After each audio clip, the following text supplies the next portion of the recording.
Hi there, greetings, happy Friday to you. Mayor Dan Pope with a weekly update.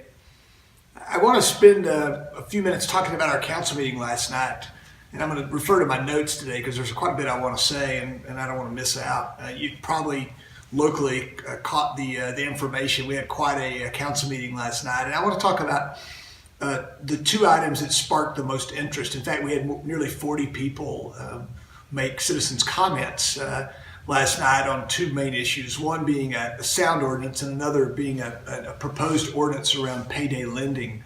So let's start with the sound ordinance. I think that what we saw last night was that the music community turned out in full force, and that was awesome. In fact, the whole night was great because you had people involved in the process. I want to be clear that I'm all for live music. That's one of the reasons I live in Lubbock, Texas. I like lots of types of music, and I like to watch it live.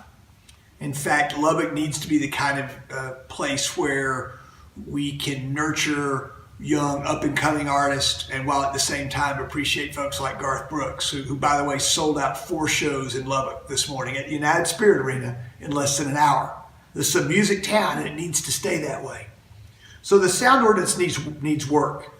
It was premature in getting on the council or on our agenda. And the ordinance is Ms. Patterson-Harris's effort to try to clarify the ordinance that's in place today and to protect our neighborhoods. But in no way are we targeting entertainment district, depot district, arts district. And I'm going to have a hard time supporting any ordinance that doesn't exempt them from any changes that we might make. But nothing's going to happen on that until late February. We have a month to get some input from stakeholders. In fact, a number of folks last night volunteered to be part of that process, and stay tuned on that. But it's my promise that we'll lead towards a good common sense decision, and music's important, and we can make this thing work.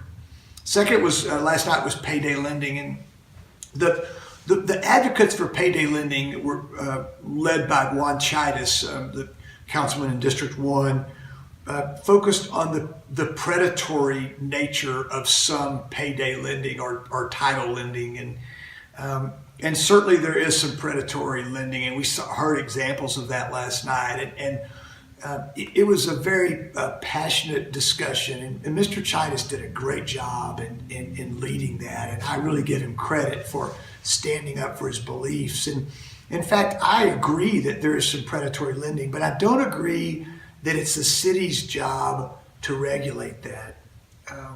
There's an ordinance that we were considering. The same ordinance has been passed about 40 times around the state, and here's the problems with it. In my opinion, first of all, there needs to be a lot of education around this payday lending or credit access businesses, as they're called. And then if we were to enact this ordinance, then what are those other alternatives? Because the need's not going to go away. And so these people that we would shut down payday lenders or make it difficult for them to work with payday lenders, where are they going to go?